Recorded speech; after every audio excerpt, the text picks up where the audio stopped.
Àbẹ̀kẹ́ aya Akínadé ní ṣọjọ́bí lónìí o. Fọlúkẹ́ Mary, a woman with a golden heart, aláṣẹ àtolùdarí Miracle Digital Picture. Ó kú ọdún òkú iye ìdún o. Ẹ̀mí ẹ̀ tó ṣọdún èyí ni ó ṣe tẹ̀mí nínú ọlá ńlá. Ó kú ọdún òkú iye ìdún o. Fọlúkẹ́ o, dákun mọ́ fi ṣe ìbínú pé mo bá ọ láyé mo pè ọ́ lórúkọ. Ebo mọ̀ pọ́ kọlà pin ládéládé ó kọlà sí ipa àwọn ìjòyè ńlé ayé. Alábẹ̀kẹ́ ìwọ lọ́mọ ọlọ́jọ́ wọn aya onílé ọyẹ́. Ó kú ọdún òkú iye ìdún o. Ìwọ lọ́mọ agbọ́ ṣáṣá ogun mọ́ ṣá ọmọ agbọ́ yàyà mọ́yà lọ́nà. Ọmọ Ìbàdàn ńlẹ̀ àrólú owó. Òjò láàárọ̀ mi wẹ̀ ńlẹ̀ àrólú. Ńlẹ̀ ọmọ àrólú owó. Àbẹ̀kẹ́ o ṣọdún ọdún ní kóríjẹ́ o ṣe tẹ̀mí sí. Àbẹ̀kẹ́ mo ní kó o gbó bí olúgbógbó tí í gbó. Kó o gbó bí olúgbòògbò tí í gbò.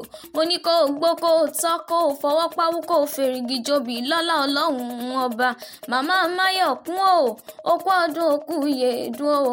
Màmá Àfikáyọ̀, ebi wọ lọmọ Olúbàdàn ìlú olóyè tí o ìdìjà rárá.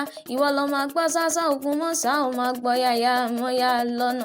Ìwọ lọmọ ajẹ̀gbíyọ̀ àfikàrà fọ́rímù. Ńlẹ́ ọmọ àrólú owó o. Àbẹ̀kẹ́ o ṣọdún ọdún ní ó ṣe tẹ̀mí sí. Miracle Digital Picture ò ní rẹ̀yìn láíláí. Òkè òkè ló mọ̀ ń lọ lágbára dání mọ́ gbàgbé ẹni. Happy birthday to you o. Àbẹ̀kẹ́ aya Akínadé o. May you live long and prosper. Dúdúyẹmí lèmi ń jẹ́ èmi wọ́n ń pè lálóyin lóhùn. Àbẹ̀kẹ́ mo kí ẹ ó kú ọdún òkú iye ìdún o. Tó bá di ìwòye àmọ́dún o. Ìwòye àmọ́dún mo ní kó rí ibi jó gbà ń tẹ́tẹ́ o. Ire owó, ire ọmọ, ire àlàáfíà tí ṣe baálẹ̀ ọ̀rọ̀. Ó yá kó wá mọ́ fílẹ̀ rẹ̀ ṣebùgbé o. Ọdún ayọ̀, ọdún ire, ọdún dùnnú, ọdún àlàáfíà ló mọ báwọn ṣe lágbára dání mọ́ gbàgbé ẹni.